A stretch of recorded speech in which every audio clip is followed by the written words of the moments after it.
channel concept of maths classes and on the point and what do you understand of a point. Point take it a point. Point has no length, no breadth, no height, only this is a point. So I start the concept of geometry first. The point. What is point? Point only is a denoted by dot. Only dot. That is called point. Now, a draw. How can a draw?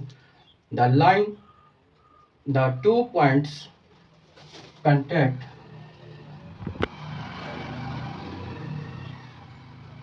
This is line. So 2 points meet. That called line. And जिस 2 point हम लिए A and B and meet A and B, that is line. Now हम एक बात कहते हैं कि triangle जब हम बनाते हैं तो ट्रायंगल 3 नॉन कॉलोनियल पॉइंट होना नेसेसरी है. तो पहले हम 3 नॉन कॉलोनियल पॉइंट ले लेते हैं एनीवेयर और फिर हम इसको मिलाते हैं तो ये हमारा बन जाता है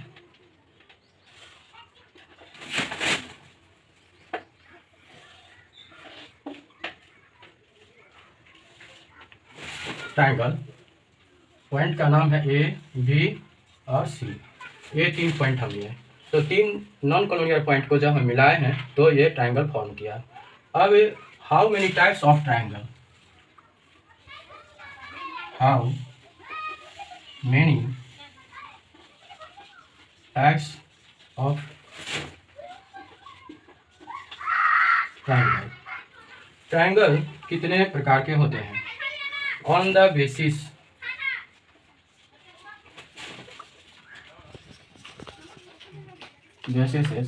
ऑफ लाइन. लाइन के हिसाब से ट्रायंगल कितने प्रकार के होते हैं? तो लाइन के हिसाब से ट्रायंगल 3 प्रकार के हैं.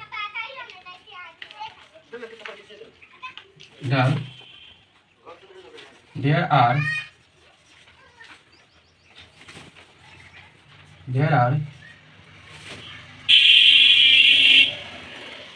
3 types of triangle. This is symbol of triangle. Line के हिसाब से on the basis of line. Line के हिसाब से ट्रायंगल 3 प्रकार के होते हैं. Number 1,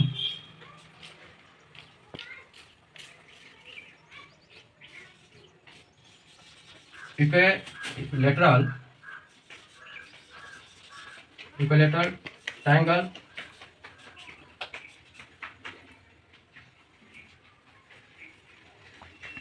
equilateral triangle, scalene triangle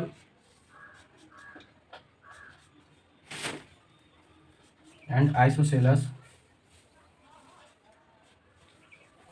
यहाँ 3 प्रकार के ट्रायंगल मैंने बताया. इसमें सबसे पहले इक्विलैटरल ट्रायंगल बता रहे हैं. इक्विलैटरल ट्रायंगल ऐसा होता है जिसका तीनों साइड इक्वल होता है. जैसे यहाँ लिए ए बी सी, ये इक्विलैटरल ट्रायंगल है. यहाँ पर मैं A B is equal to B C is equal to C A.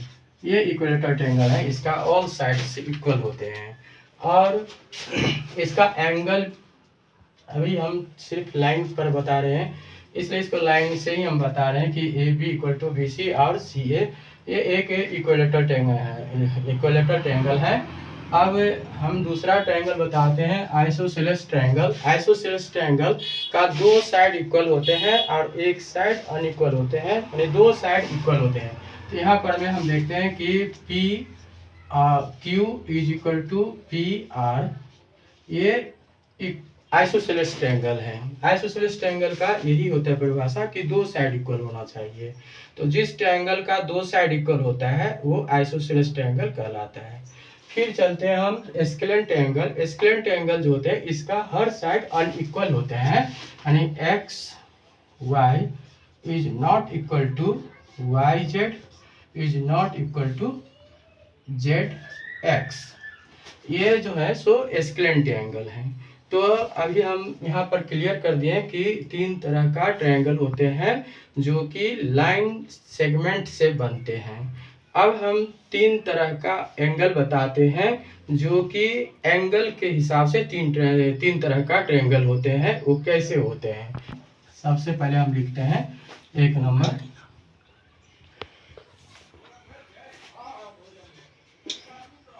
Right angle triangle. फिर लिखते हैं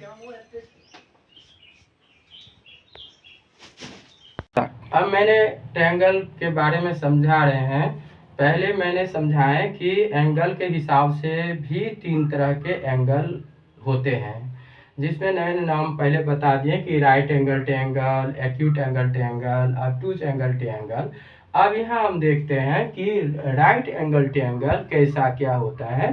तो हम यहाँ लिखा है कि in which triangle one angle is less than 90 degree, that is called a right angle triangle. Here ABC is a right angle triangle. How? कैसे हम इसको बोल सकते हैं कि ये राइट एंगल ट्रायंगल ही है? तो हम यहाँ देखते हैं कि ये मेजरमेंट में 90 डिग्री आता है। तो हम यहाँ बताएं कि angle B equal to 90 degree, ये इक्वल है 90 डिग्री के। तो यहाँ पर ये क्लियर हो रहा है कि एक ट्रायंगल में एक एंगल 90 डिग्री का निश्चित रूप से होना ही है। बाद बाकी दो एंगल यहाँ है, एंगल ए और एंगल सी। तो जब एक ट्रायंगल में एक एंगल 90 डिग्री का हो गया तो यहाँ पर ये मतलब ऐसे लग जाता है कि ये सी और ए जो नहीं है, क्योंकि एक राइट एंगल ट्रायंगल हो या कोई भी ट्रायंगल हो, वो तीनों एंगल का मेजरमेंट 180 डिग्री ही होता है। तो यहाँ पर एक एंगल राइट एंगल तो हो ही गया, मतलब 90 डिग्री हो गया।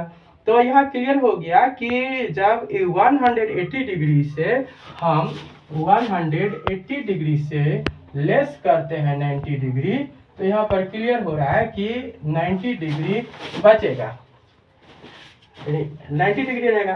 तो जब यहाँ ये दोनों एंगल माने angle A and angle C, ये दोनों मिल करके, या ऐसे कहें कि angle A plus angle C is equal to 90 degree.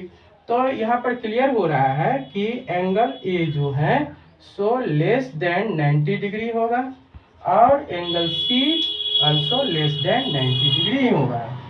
तो ये राइट एंगल ट्रायंगल यहाँ पर ये साबित हो रहे हैं है। इसका मतलब है कि ये ABC triangle right angle triangle ही है। एक पहला मैंने बता दिए कि राइट एंगल ट्रायंगल किसको कहते हैं। अब हम बता रहे हैं कि एक्यूट एंगल ट्रायंगल किसे कहते हैं।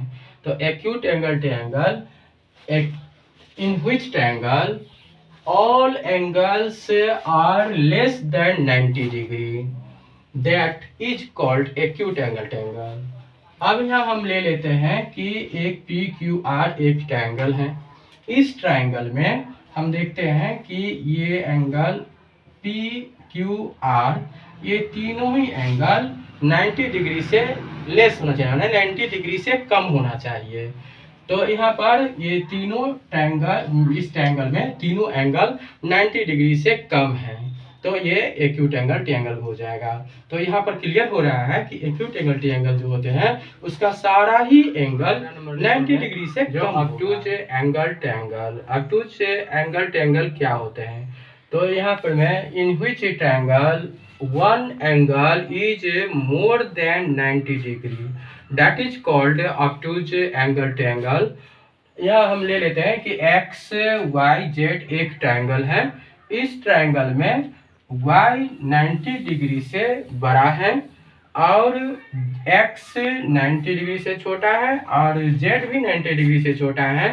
तो यहाँ पर ये क्लियर हो रहा है कि जिस ट्रायंगल में एक एंगल 90 डिग्री से ज़्यादा होगा वो ऑब्टूज एंगल बता रहे हैं कि ट्रायंगल में कि the sum of all angles of a triangle is equal to 180 degree. ये हमारा थ्योरम है और इस थ्योरम को समझने से हम बहुत सारे ज्योमेट्रिकल मैथमेटिक्स सॉल्व करेंगे।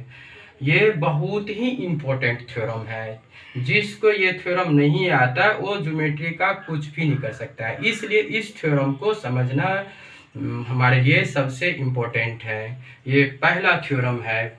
तो हम यहाँ देते हैं कि sum of all angles of a triangle is equal to 180 degree. How can prove it? तो हम यहाँ लेते हैं कि let A B C is a triangle. फिर यहाँ रिक्वायर टू प्रूव दैट, हमें प्रूव करना है कि angle A plus angle B plus angle C is equal to 180 degree. तो हम यहाँ पर एक ही कंस्ट्रक्शन करते हैं।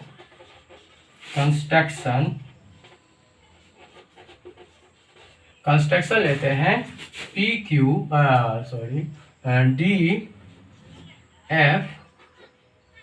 D F is a line drawn through the point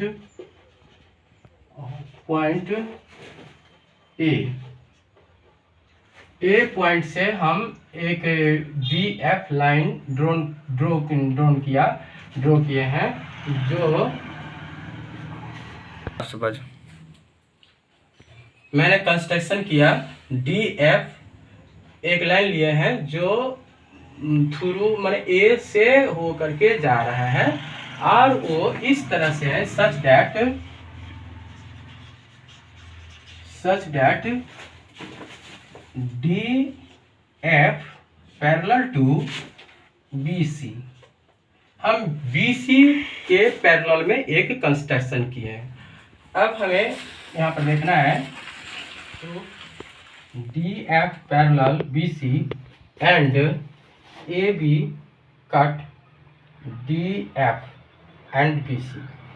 ये D F and B C दोनों लाइन को ये ए बी काट रहे हैं।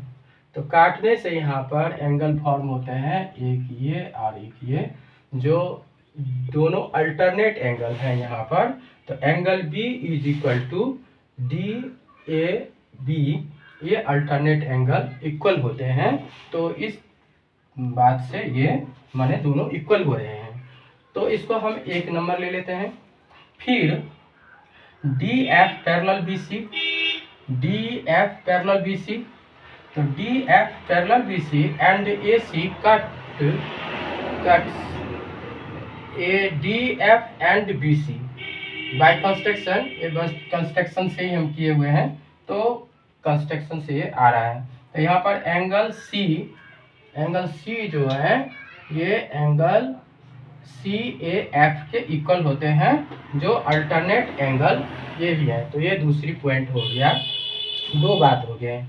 जब हम ये दोनों बात को प्लस करते हैं तो यहाँ पर एंगल बी और एंगल सी प्लस में आ गया, इज इक्वल टू यहाँ एंगल डी ए बी और सी ए एफ हम यहाँ पर लिखे हैं।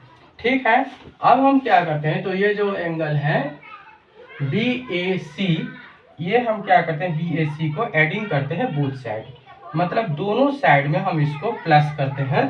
तो प्लस करने से यहाँ पर एंगल बी और angle C plus angle B A C is equal to angle D A B plus C A F plus angle A B C.